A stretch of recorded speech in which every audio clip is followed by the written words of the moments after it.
Hi guys, Steve Girardi here. Welcome to Steve Strings. Today I have another instrument build to share with you.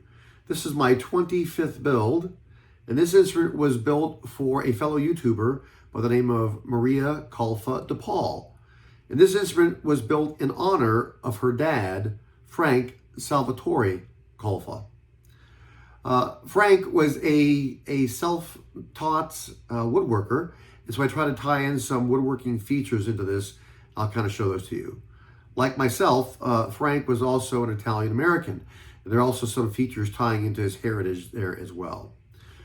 Again, Maria is a fellow YouTuber, and I'll put her picture up here for you. You can check out her YouTube channel. I'll put the link below. And I'll also put up a picture of both Maria and her dad so you can see what they look like together.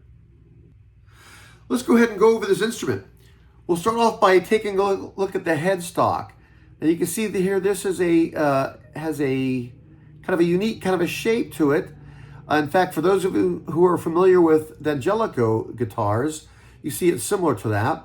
And there's another Italian-American luthier by the name of Frank Forcillo. He used to work for D'Angelico, and he had similar shaped headstocks. And I'll put a link up here, or an image up, to show a Forcillo headstock. So you can see that this headstock is similar to that, in that it has a similar shape, and it also has a brass finial. The finial for this instrument was made by a local San Antonio luthier by the name of James Rodman, and I'll go ahead and put a little video up here for you so you can see him actually making this finial.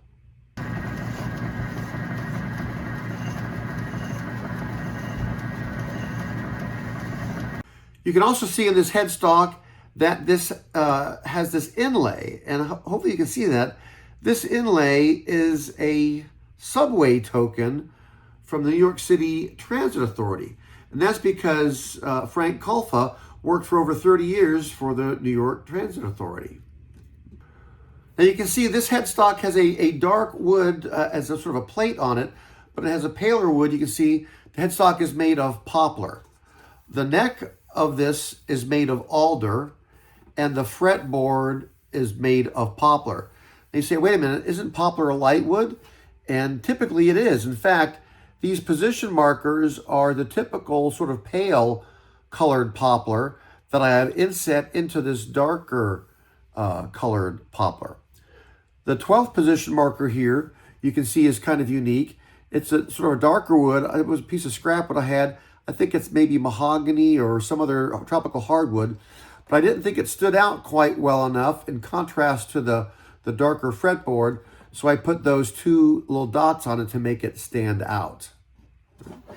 I also have a cap of the same type of wood here on the heel of the instrument.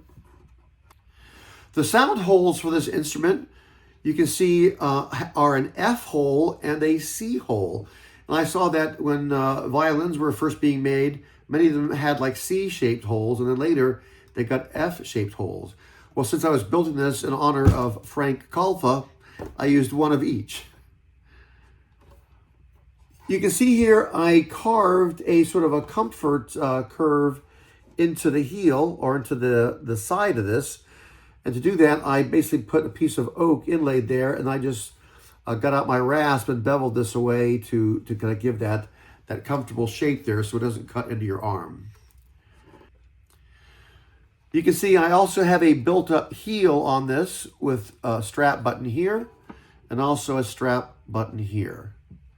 The bridge on this, you can see, is a two-piece of wood. It's a paler hardwood and some of the poplar that went on top there. And then I've topped it off with a silver nickel fret wire. This thing doesn't have a nut. It has a string spacer, which is also made of poplar. And I have a bolt here as a 0 fret. And I should say that this particular build gave me some aggravation. When I first built it, the wood had a little bit of an underbow to it, and I didn't think that would be a problem. Well, it was. And so I ended up having to go out and pull out all the frets I originally put in this, and then make sure the neck was dead level, dead flat, and then put the frets back in. And you can see I have brass frets to go with the brass hardware and the subway token. Again, I have a token there on the headstock, and I also have a subway token here on the player's side of the instrument. So that serves like another tiny little sound hole. Let me go ahead and show you what's going on the inside of this box, because it's got some interesting things going on. There we go. First of all, again, since this is made in honor of Frank Calfa for her daughter, and so I have a picture of both Frank and Maria there together. And again, you can just see how I kind of brace this on the inside.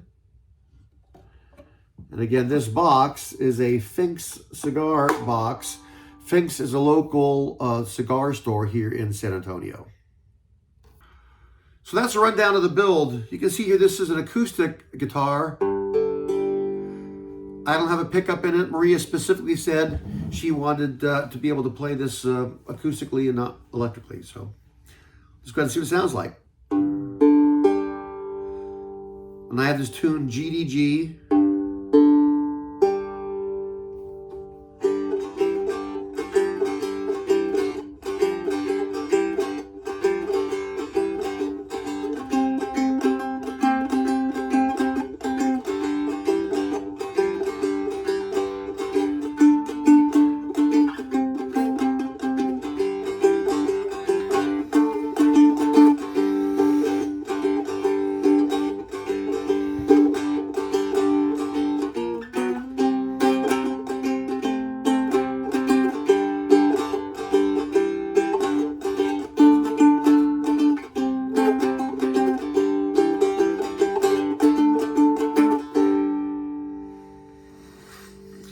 So there you have it. This is my 25th build. And I should say that I actually started building this on the anniversary of Frank Calfa's passing, which was April 25th. I started this April 25th last year, and I was working on it slowly, and after some issues with it, I took a break for a while, and I ended up finishing this instrument, doing all the final touches on the 25th of April this year. And so again, it was started and finished on the day of Frank's passing, and this is done in his honor.